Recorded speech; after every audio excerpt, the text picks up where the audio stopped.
Silence, s'il vous plaît. Moteur. Ça tourne. Annonce. Action. Scène 2, plan 50, prise 1.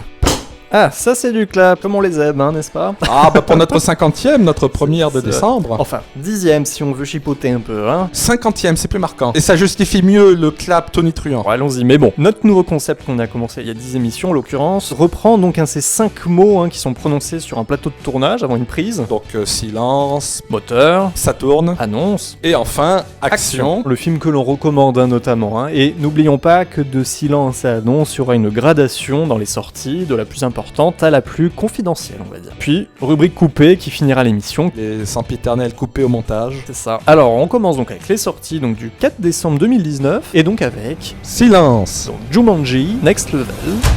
Bienvenue dans Jumanji.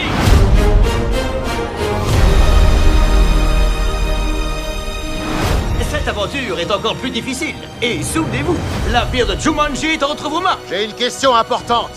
C'est qui Jumanji? De Jake Kasdan. Qui avait d'ailleurs donc réalisé le premier, Bienvenue dans la jungle. Et qui, selon toute vraisemblance, réalisera le prochain. C'est ça. Nouvelle génération oblige. Voici alors plein d'effets spéciaux. Et donc là, il y a tous ces personnages qui étaient déjà dans le 1 et qui, donc là, dans le 2, finalement, propulsent ces vieillards.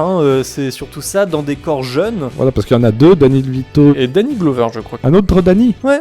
C'est les Danny Brothers. C'est ça. Et donc plein de péripéties les attendent, mais aussi beaucoup d'autodérision, j'ai l'impression. Bah, surtout à cause d'un principe qui s'appelle Le body swap. Eh bien, leur avatar ne va pas du tout ressembler au corps C'est ça. d'origine. Ouais, donc ils se redécouvrent eux-mêmes. Voilà, et on va pouvoir jouer sur des contrastes, comme par exemple le Danny DeVito dans le corps de ce catcheur. Exactement. Très bien. Alors on poursuit avec Moteur. Brooklyn Affairs. Il y a un truc qui débloque chez moi, c'est la première chose à savoir. J'ai des tics et je crie beaucoup. D'accord, c'est pas grave. Franck Mina, Messieurs, Francky, Francadi, Franco. c'est lui qui m'a appris à me servir de ma tête, à en faire une force. Il m'a trouvé une place dans ce monde pourri. Puis un jour j'ai merdé.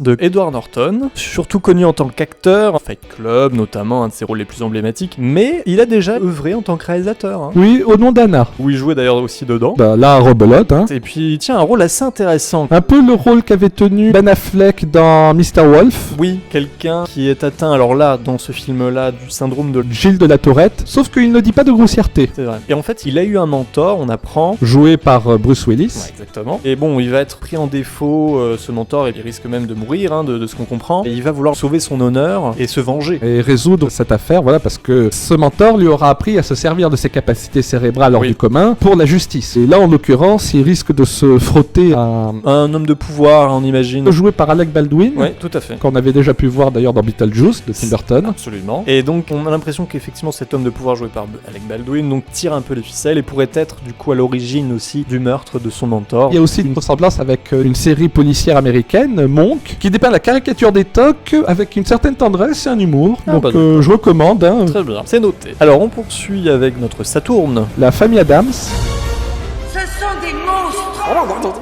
Personne ne maltraite ma famille à part moi. Huxley, allume-les. Cette journée devient de plus en plus délicieusement mouvementée.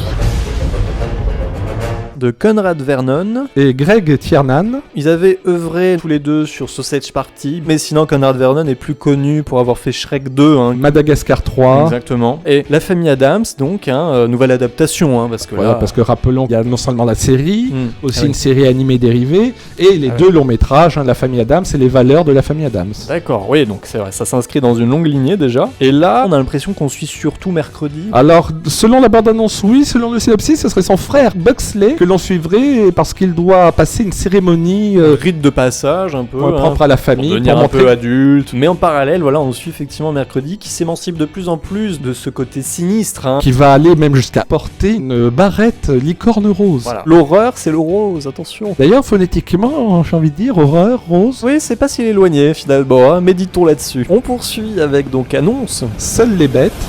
Il y a une femme qui a disparu. J'ai pas le temps de m'intéresser à ces histoires. Vous l'avez peut-être croisée? Non. Je voulais vous poser des questions sur Evelyne Ducas. Vous l'aimez, votre mari? Oui. Alors vous ne risquez rien. de Dominique Moll. Dominique avec un K à la fin. Attention, oui. Alors lui, oui aussi, pas mal de films un peu dans cette veine-là, thriller, notamment un film assez connu. Harry, un ami qui veut vous du bien. Et là, Seules les bêtes, c'est l'histoire d'une disparition d'une femme, et il y a 5 suspects. 5 personnes qui se sentiraient concernées. Par cette disparition, tout à fait. Et à partir de là, donc il y a quand même un policier qui semble un peu mener son enquête, essayer de remonter la piste du potentiel coupable. Et donc, alors, vu que c'est en pleine neige, on parlerait de piste noire? Non, je sais, piste rose. L'horreur, rappelons-le. C'est la pire qu'on pouvait imaginer. Ah, exactement. Le pire reste à venir. Plutôt, j'aurais envie de dire le meilleur reste à venir, parce que c'est notre action maintenant. Et donc, comme on l'a dit, le meilleur reste à venir. Alors on fait quoi? Et comment ça on fait quoi? Des trucs qu'on peut faire ensemble. Il a le droit de savoir. Ça va servir à quoi? C'est pas ta vie, Arthur, c'est sa vie.